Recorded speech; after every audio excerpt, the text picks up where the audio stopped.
I was going to talk about the sun, the moon, and the stars, and time. Right. This is a perfect time for it. Sounds relaxing. To some. But I have to admit that my perspective on the sun, the moon, and the stars comes from Greece rather than China. I think there's definite overlap, but there may be a little bit, some difference. But, you know, I started with Western occultism, theosophy, and people like Steiner and Besant and all of these 19th and early 20th century Western esoteric people. And they were all reviving the Ptolemaic. It's called the Ptolemaic universe because Ptolemy was the archivist, essentially. He was the guy who went back and put all this more ancient stuff together, and that he was about the only thing that got left. But this was not his. This was essentially the archaic world, and it may be all the way to Sumeria. I don't know for sure. But it's what I got instilled in me, both as the answer to time and the different bodies that one has in embryo anyway, and the different possibilities for development that people have in terms of subtle bodies.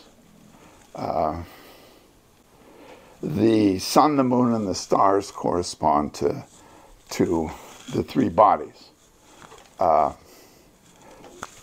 The stars are stars, and they go around the earth every day, and they never change in terms of the distance between them. They are perfectly predictable and in the same order forever. So they signify, because of course everything in this plane, the physical plane, is distorted and fucked up in some kind of way. The fact is, stars are moving, but our experience of them is that they are the most unified, the same thing that we experience. The movement of the stars and the distance of the stars from each other doesn't change. So they represent the higher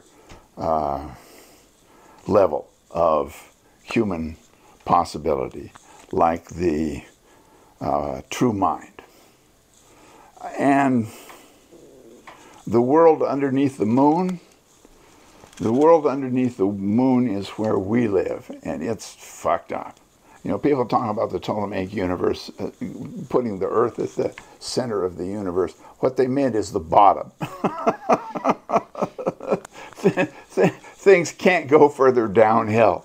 There is something innately about this world. You know, it's like everything's eating everything else. It doesn't make sense. There's weird shit that happens. It's obvious that it's part of something that does make sense, but our experience of it is lunar. You know, it's fuzzy. It's like you can't quite get hold of how it actually works, and it seems, to a great extent, somewhat chaotic. This is the world of the moon and the world that we live in. So between the world of the moon, which is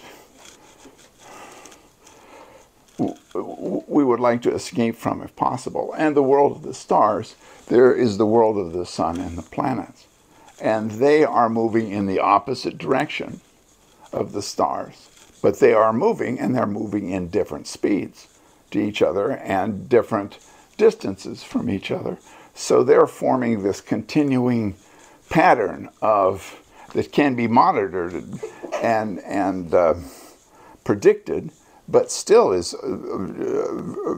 close to being unique, how it changes every moment, how the planets are in relation to each other.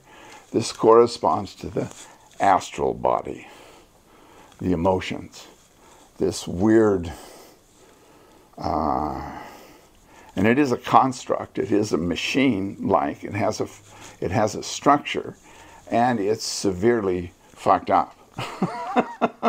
Or twisted or broken or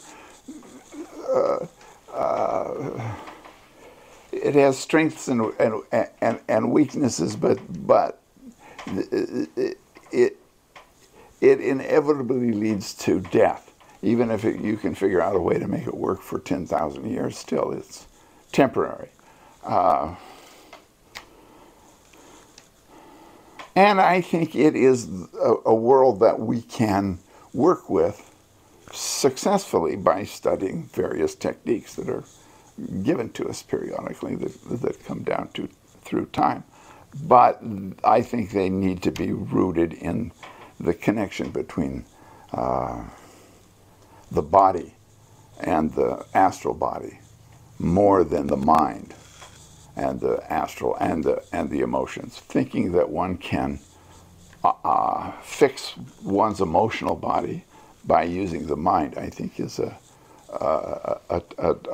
total delusion, because they live in different time zones, or they experience time in a different way. And this is to me the essence of the most important thing about time, is that the three bodies live in three different time zones. So that the mind is the slowest, and it can micromanage things, but both the physical body, the spinal cord and the cerebellum, and the emotional body have very, very different experience of time. The physical body is much faster, so that you can, with your mind, train your physical body in certain movements. But the fact is, once it learns those movements, it can do them before the mind even is aware of what's happening. They call it muscle memory, but it's nerve memory. It's the spinal brain that lives in a different time, much, much quicker. And that's why with martial arts, knowing how to do a good defensive movement is not useful. It's having your body do a good defensive movement over and over again till it just comes up without the mind even realizing that it comes up. It short circuits the need for the mind to try to control it, because in a real fight, the body has to know what to do. That brain that's much quicker. Real fights are generally over before the loser knows they're in a fight. And I think it's true with Qigong, is that your mind teaches your body the movement, and it's only through doing it every day that it starts to accumulate a force that makes it work every day over time. It's cumulative in that way. So to me, the trick is, how can you get your body to do it every day? So does that mean you can be thinking about whatever you want while you do Qigong? No. That means that thinking irrelevant shit is going to happen. And you shouldn't beat yourself up about it.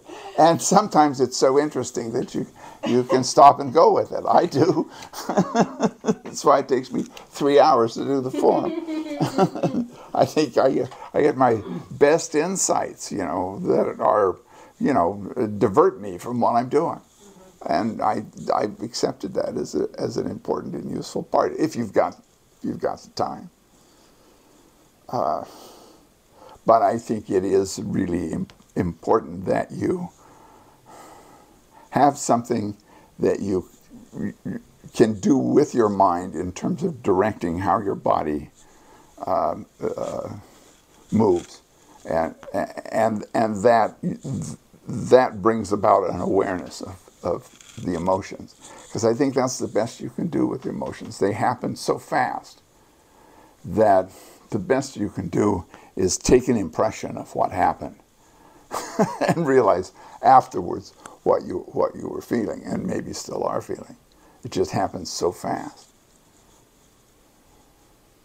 And I think trying to straighten out our emotional kinks by using our head is totally useful. I think it's much more useful to teach our body to do something that does something that affects the chemistry of the body in such a way that it lifts the consciousness. So I think all three bodies are equally real, just very, very different vibration, different substance. And we have the capacity to develop organs of perception in each of these worlds. And I think we have vestigial organs in that way now, and that's part of what the imagination is our ability to see in the emotional world, in the lunar world.